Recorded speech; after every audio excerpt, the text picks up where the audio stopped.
Hi everyone, it's Kayla and welcome back to another video.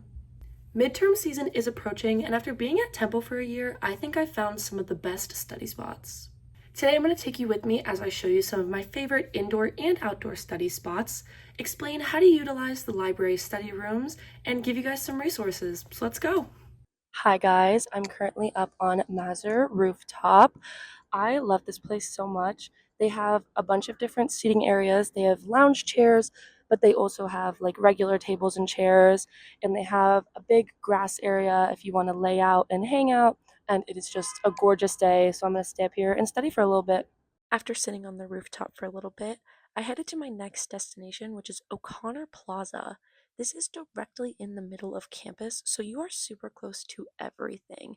It is so beautiful, all the sights that you can see, the waterfall, the statue, and I sat here for a little bit doing some work. Ignore my computer screen. I know it's so dirty. I promise I cleaned it afterwards.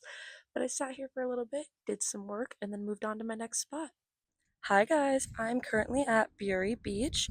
It is in front of Beury Hall and by the bell tower. It is just such a great spot to lay out on the grass, hang out, do some studying in the sun.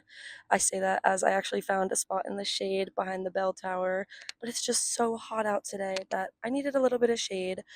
But I just love sitting here and studying and people watching as everyone walks by. And yeah, I'm gonna stay here for a little bit and then head to my next spot. Hi guys, I'm currently in my library study room, which I'll talk about in a second.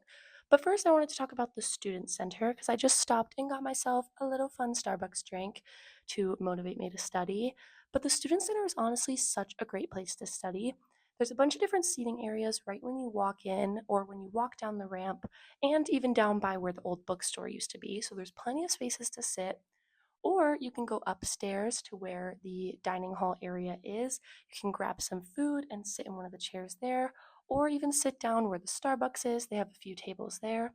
And it's just such a great environment to study. It is a little bit loud. They do play music, people are talking.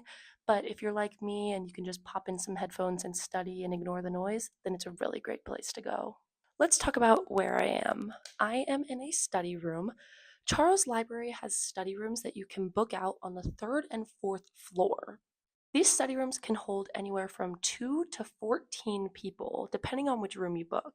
It is super easy to book a study room. You just go on the website and book a space for Charles Library. You're going to want to pick whatever date you want and then input the times. I decided that I wanted to search for a room that was from 3:30 to 5:30. So I inputted those times and clicked search, and these were all my options for rooms that were available during those times. I scrolled for a little bit and then I found a room with 6 people. This means that it can fit up to 6 people, which was perfect because I knew that I would have some friends studying with me. I decided to click book now, and it gave me all of my details to just confirm this is the room that I wanted. So then I clicked submit my booking, and the room was mine. I received an email confirmation just to be safe, and then we're all good. There are a few things that you should know about these rooms. The first is that some of them have technology and some of them don't, meaning that if you want to project something onto a TV or a monitor, you have to pick a room specifically that has a TV or a monitor, because not all of them do. All the rooms have whiteboards. However, if you want markers to draw on the whiteboards, you have to go to the front desk downstairs and scan them out and then bring them back when you're done. You can only book a room for 2 hours at a time.